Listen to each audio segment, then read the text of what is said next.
नमस्कार माय to family. जसं की आता सध्या म्हाडा पुणेची लॉटरी सुरू आहे, छत्रपती संभाजीनगर येथील लॉटरी सुरू आहे, तसेच तळोजासाठी सुद्धा सिडकोची लॉटरी सुरू आहे।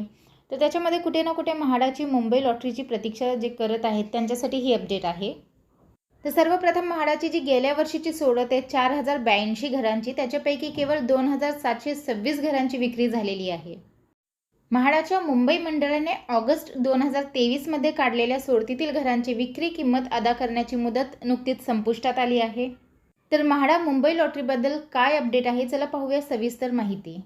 जसं की सगळ्यांनाच माहिती, म्हाडाच्या मुंबई मंडळाने ऑगस्ट 2023 मध्ये काढलेल्या सोडतीतील घरांची विक्री किंमत अदा करण्याची मुदत नुकतीच संपुष्टात आली आहे।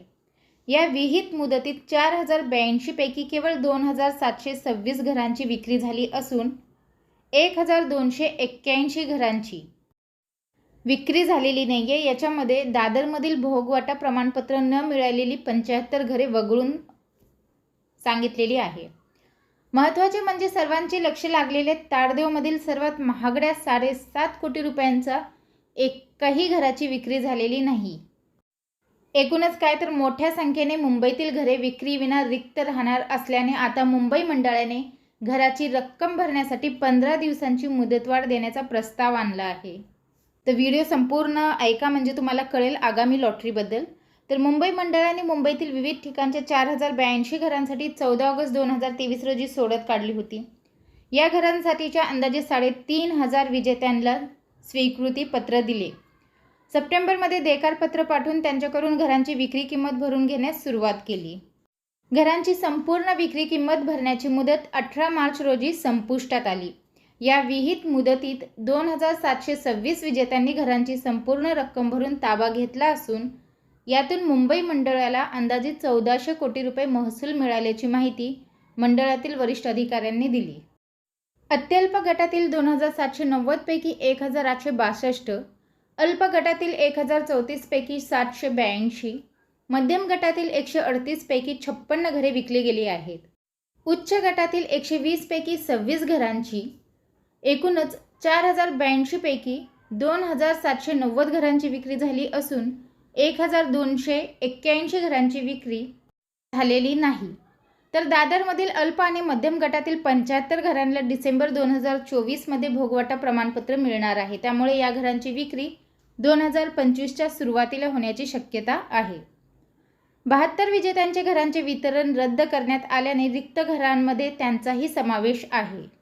एकूणच मोठ्या संख्येने 1281 घरे रिक्त असल्याने मुंबई मंडळाची चिंता वाढली आहे। अनेकांना गृहकर्ज उपलब्ध होत नसल्याने, कागदपत्रांची पूर्तता करण्यात अडचणी येत असल्याने आणि अन्य काही कारणाने अनेक विजेत्यांना घरांची रक्कम भरता आली नसल्याचे मंडळाचे म्हणणे आहे। आणि त्यामुळेच विजेत्यांना एक संधी म्हणून ही रक्कम भरण्यासाठी 15 दिवसांची मुदतवाढ देण्याचा प्रस्ताव म्हाडा उपाध्यक्षांसमोर ठेवण्यात आल्याची माहितीही अधिकाऱ्यांनी दिली। दरम्यान या 15 दिवसांच्या मुदतीनुसार विजेत्यांनी उर्वरित घराची रक्कम भरण्यासाठी 12% व्याज आकारले जाणार आहे आणि त्यानंतरही रक्कम न भरल्यास घराचे वितरण रद्द करून रिक्त घरांसाठी आचारसंहिता संपल्यावर सोडत काढण्यात येणार असल्याचेही अधिकाऱ्यांनी स्पष्ट केले।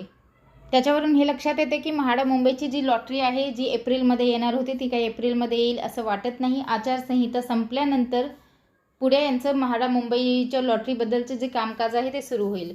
तर मुदतवाढीत विक्री होणार का? अद्याप विक्री न झालेल्या घरांमध्ये ताडदेवमधील 7.5 कोटींच्या 7 घरांचा समावेश आहे। या घरांकडे सर्वांचे लक्ष लागले होते। या घरांसाठी केंद्रीय राज्यमंत्री भागवत कराड यांच्यासह आमदारांचेही अर्ज आले होते। कराड या घरांसाठी प्रतीक्षा यादीवरील विजेते ठरले होते, मात्र त्यांनी हे घर नाकारले असून अन्य विजेत्यांनीही स्वीकृती पत्र दिलेले नाही वा घराची रक्कम अदा केलेली नाही। 7.5 कोटीची 7ही घरे अजूनही रिक्त असून मुदतवाढीत या घरांची विक्री होईल हे पाहणे महत्त्वाचे ठरणार आहे। या घरांची विक्री न झाल्यास मुंबई मंडळाला अंदाजे 52 कोटींचा महसूल मिळविण्यासाठी आता पुढील सोडतीची वाट पाहावी लागणार आहे, जी की आचारसंहिता संपल्यानंतर त्या सोडतीचा विचार करतील। सो महत्त्वपूर्ण हीच अपडेट मला आपल्यापर्यंत पोहोचवायची होती। व्हिडिओ पाहिल्याबद्दल धन्यवाद। आपल्या सर्वांचे आभार।